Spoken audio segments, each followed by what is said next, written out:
इस समय पूरे देश की नजर लोकसभा चुनाव की तारीखों को लेकर है कि किस समय तारीख आने वाली है और किस समय आचार संहिता लगेगी। संभावित तारीख जो बताई जा रही है लोकसभा चुनाव की 14 या 15 मार्च को घोषणा हो जाएगी लोकसभा चुनाव के, यानी लोकसभा चुनाव की जो घंटी बजनी है या शंखनाद होना है 14 या 15 मार्च को हो जाएगा। चुनाव आयोग पूरी तैयारियों में जुटा हुआ है। ऐसा बताया जा रहा है कि 13 मार्च तक चुनाव आयोग विभिन्न राज्यों में दौरा कर रहा है, वहां की स्थितियों को जान रहा है, चुनाव से संबंधित तमाम चीजें जानकारी चुनाव आयोग ले रहा है। तो इसके बाद स्वाभाविक रूप से 14 या 15 मार्च को लोकसभा चुनाव की तारीख की घोषणा हो जाएगी और इसी के साथ 2024 लोकसभा चुनाव की आचार संहिता लागू हो जाएगी और ये लोकतंत्र के सबसे बड़े महापर्व के लिए पूरा देश चुनावी रंग में रंग जाएगा। जैसा बताया जा रहा है, सूत्र बता रहे हैं कि 2019 में लोकसभा चुनाव की ही तरह 2024 का भी लोकसभा चुनाव होगा।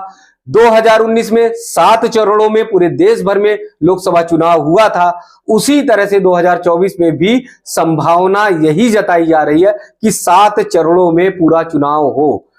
इसलिए ये बताया जा रहा है कि पूरी तैयारियां कर ली गई हैं, किन राज्यों में किन जिलों में पहले चुनाव होगा, दूसरे चरण में किन में होगा, तीसरे चरण, चौथे चरण, पांचवें, छठे और सातवें यानी 7वां अंतिम चरण किस राज्य में किस जिले में होगा, उसकी पूरी तैयारी कर ली गई है। बस केवल और केवल चुनाव आयोग के घोषणा का इंतजार है कि चुनाव आयोग कब तारीखों को लोगों के सामने यानी जनता के सामने या मीडिया के सामने रखता है। तो सभी की जिस तरह से नजरें टिकी हुई हैं लोकसभा चुनाव को लेकर, सभी लोग अब पूरी तरह से तैयारी में हैं, सभी लोग पूरी तरह से चुनाव के रंग में रंगने के लिए एकदम तैयार हैं। तो ऐसी संभावना जताई जा रही है कि 14 या 15 मार्च को चुनाव आयोग तारीखों की घोषणा कर देगा। तो एक तरफ जहां पर भाजपा पूरी तरह से कमर कसे हुए है, तैयारी कर रही है, प्रधानमंत्री नरेंद्र मोदी चुनाव की तारीखों से पहले ज्यादा से ज्यादा सभाएं करना चाह रहे हैं,